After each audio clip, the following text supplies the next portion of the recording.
আসসালামু আলাইকুম বন্ধুরা, এটা হচ্ছে ভলভো 9400 মডেলের B9R মাল্টি এক্সেলের বাস, যেটি হানিফ এন্টারপ্রাইজের বহরে এখনো চলমান রয়েছে। তো এই বাসটিতে আগের বাসটির মতনই রয়েছে উইপার, ইন্ডিকেটর সহ বক্সগুলো খোলা এবং বন্ধ করার সিস্টেম।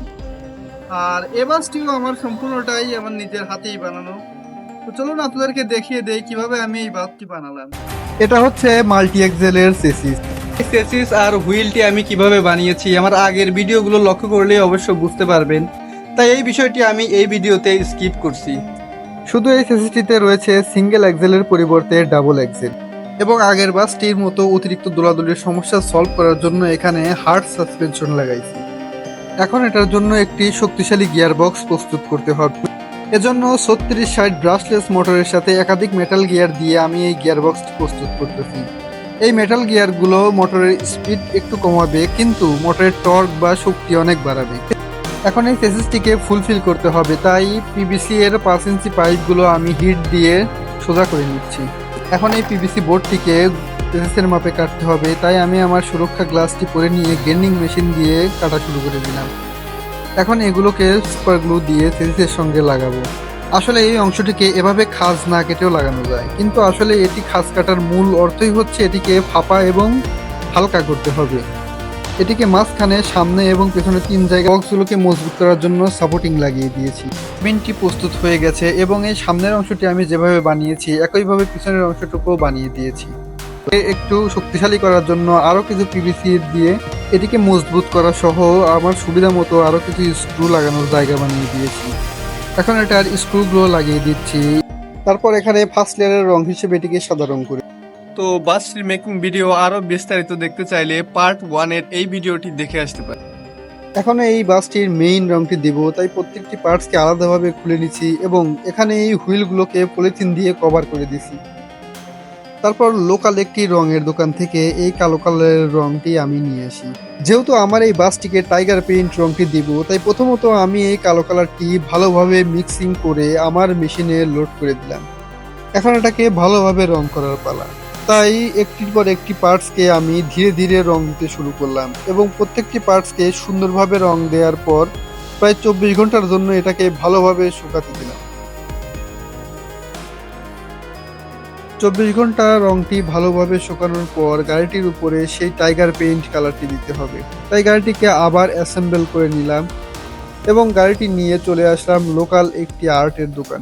এখানে এই কমলা কালারের পেইন্টটি আমি নিজে করলেও পারতাম, কিন্তু আমি চাই না গাড়িতে কোনো প্রকার রঙের ত্রুটি থাকুক, তাই আমি আমার থেকে যে অভিজ্ঞ ব্যক্তি তার কাছে এই গাড়িটির রং করাতে নিয়ে আসি এবং উনি ওনার সুবিধা মতো প্রথমে এটির উপর সাদা কালার দিয়ে ডিজাইন করে দেয় এবং দেন এটাকে কমলা কালার দিয়ে পরিপূর্ণ করে দেয়।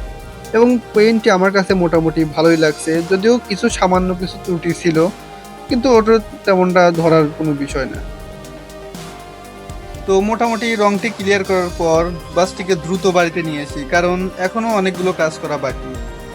এখানে লাইটের কাজগুলো করতে হবে, তাই এই তারগুলোকে আমি ভিতরে বসিয়ে দিলাম এবং এই বাল্বগুলোকে জায়গা মতো বসিয়ে দিয়ে এটাকে টর্চ লাইটের সুইচের মতো অন অফ করার সিস্টেম বানিয়ে দিলাম। আর এখানে লাইটগুলোর কার্যকারিতা আপনারা দেখতেই পারছেন কত সুন্দরভাবে জ্বলছে। আসলে আমি চাচ্ছি এই বাসটিকে রাতে ড্রিম লাইটের মতো ব্যবহার করতে, তাই এরকম সিস্টেমটি এতে এক্সট্রা ভাবে জুড়ে দিয়েছি। একইভাবে হেডলাইট এবং ব্যাকলাইটগুলোতেও এলইডি বাল্বগুলো ঢুকিয়ে দিয়ে সেগুলোকে গাড়িতে অ্যাসেম্বল করে দিই।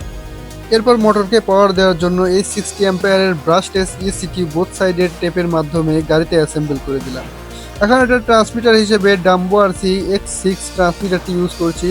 এই ট্রান্সমিটারটি অত্যন্ত ভালো লাইটিং এর ক্ষেত্রে এবং রেঞ্জের ক্ষেত্রে খুবই ভালো রেঞ্জ দেয়। ওয়ারিং আর ইলেকট্রিক্যাল পার্টসগুলো ভালোভাবে লাগানোর পর এটিকে একবার চেক দেওয়ার পালা। আর এখানে মাশাআল্লাহ আপনারা দেখতেই পারছেন এটি খুব সুন্দরভাবেই কাজ করবে। এখন এটার গ্লাসগুলো লাগাবো, আর তাই আমি প্রথমে ফ্রন্ট গ্লাসটি লাগাচ্ছি। আর এই ফ্রন্ট গ্লাসটি হচ্ছে 2 মিলিমিটারের অ্যাক্রিলিক শীট থেকে কেটে নেওয়া একটি অংশ, যেখানে হানিফের স্টিকারটি দিয়ে কেবিনে লাগিয়ে দিলাম। এটি হচ্ছে উইপার এবং সেটি চলার জন্য একটি সরঞ্জাম, যেখানে আমি ছোট্ট এই গিয়ার মোটরটি ব্যবহার করেছি। আসলে এই গিয়ার মোটরটি উপরে ভিডিওতে দেখানো মেকানিজম অনুযায়ী ভালোভাবেই কাজ করছে। আর এই মোটরটিকে অন অফ করার জন্য এর সাথে 9G এর একটি ছোট্ট সার্ভো দিয়ে দিয়েছি, যেটি ট্রান্সমিটারের মাধ্যমে সরাসরিভাবে কন্ট্রোল করা যাবে এবং অন অফ করতে অনেক সুবিধা হবে। এখন গাড়িটিকে আবার ধীরে ধীরে অ্যাসেম্বল করছি, তাই কেবিনে এই স্টিয়ারিং সহ সিটটি বসিয়ে দিলাম এবং পিছনের অংশটুকুও লাগিয়ে দিলাম। এখন এই সাইডের গ্লাসগুলো লাগানোর আগে অবশ্যই ভেতরের পার্টসগুলোকে স্ক্রু করে দিলাম। এখানে হুইলের রিংগুলো বসিয়ে দিয়ে ইন্ডিকেটরের কভারগুলো লাগালাম, আর এই কভারগুলো আমি ভাঙা অরিজিনাল গাড়ির হেডলাইট থেকে সংগ্রহ। এরপর গাড়িটিকে আরো সৌন্দর্যের জন্য সামনে এবং পেছনে আরো কিছু স্টিকার লাগিয়ে দিলাম এবং এটাকে একটি নাম্বার প্লেট বসিয়ে দিলাম, যেটি সিএ হচ্ছে আমার চ্যানেলের নাম, আর বাদবাকি অংশ তো আপনারা বুঝতেই পারছেন। এখন গাড়িটি মোটামুটি প্রায় রেডি। এখন এটির পাওয়ার সাপ্লাই হিসেবে 3S ব্যাটারি দিয়ে এটির কানেকশন দিয়ে দিলাম এবং ট্রান্সমিটারটির সুইচটি অন করে দিলাম। আর এর স্টিয়ারিংটি এখন চেক করে দেখতেছি ভালোই কাজ করছে এবং স্টিয়ারিং এর সাথে ইন্ডিকেটরগুলো কাজ করছে। আর এই 3 নম্বর চ্যানেলটিতে আমি সেট করছি উইপার। এছাড়া এটার এই সুইচটির মাধ্যমে হেডলাইটটি অন অফ করা যায়।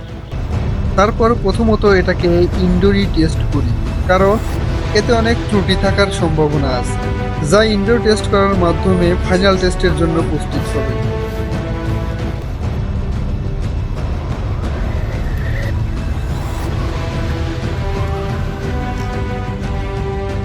আসলে এই গাড়িটা আগের গাড়ির তুলনায় অনেক বেশি আপগ্রেডেড, আর সাইজের তুলনায়ও আগেরটার তুলনায় একটু বড়। আর খুব দ্রুত এটার টেস্ট রানের ভিডিওটি আপনাদের সাথে শেয়ার করতে যাচ্ছি। আশা করছি ভিডিওটি আপনাদের সবার কাছেই ভালো লাগছে। তাই আপনারা সবাই একটু লাইক দিয়ে সাবস্ক্রাইব করে পাশে থাকবেন।